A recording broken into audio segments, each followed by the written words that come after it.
আজি আমি এণ্টাৰ্কটিকা মহাদেশৰ বৰফৰ পৰা ৰক্ত বা তেজ ওলোৱা এক আচৰিত ৰহস্যময় তথ্যৰ সম্পৰ্কে জানো আহকচোন।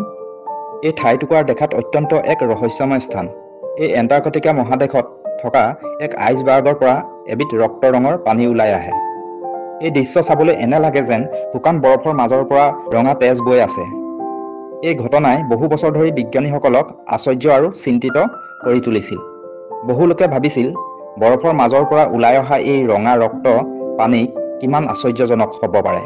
কিন্তু সাম্প্ৰতিক সময়ত গৱেষণাত বিজ্ঞানীসকলে অনুমান কৰিছে যে এণ্টাৰ্কটিকাৰ থকা বৰফৰ নিচেই তলত ছালফাৰ আৰু আইৰণৰ নদীবোৰ বৈ আছে। লোহাৰ অক্সিডাইজড হোৱাৰ ফলত পানীৰ ৰং ৰঙা হৈ পৰিছে, যেনে সেয়া ৰক্তৰ ৰংহে। বন্ধুসকল, যদিও বিজ্ঞানীসকলে কৈছে এণ্টাৰ্কটিকাৰ বৰফৰ তলত ছালফাৰ আৰু আইৰণ থকাৰ বাবে ৰঙা পানী ওলায় বুলি, এইটো কেৱল ধাৰণাহে কৰি কৈছে। সঠিক ৰহস্য 100% তথ্য আজিও ভেদ কৰিব পৰা নাই বা পূৰ্ণতা প্ৰমাণ পোৱা হোৱা নাই। আজিও ই এক আশ্চৰ্য আৰু ৰহস্যময় প্ৰাকৃতিক দৃশ্য হৈ আছে। বন্ধুসকল, পৃথিৱীখন যে কিমান আশ্চৰ্যজনক আৰু ৰহস্যময় নহয়নে? কেৱল এয়াই নহয়, পৃথিৱীত আৰু বহুতো ঠাই বা বস্তু আছে যিবোৰ নেকি বিজ্ঞানীসকলে গৱেষণা কৰি বৰ্তমান আধুনিক প্ৰযুক্তিবিদ্যা যুগতো সঠিক তথ্য ভেদ কৰিব পৰা নাই।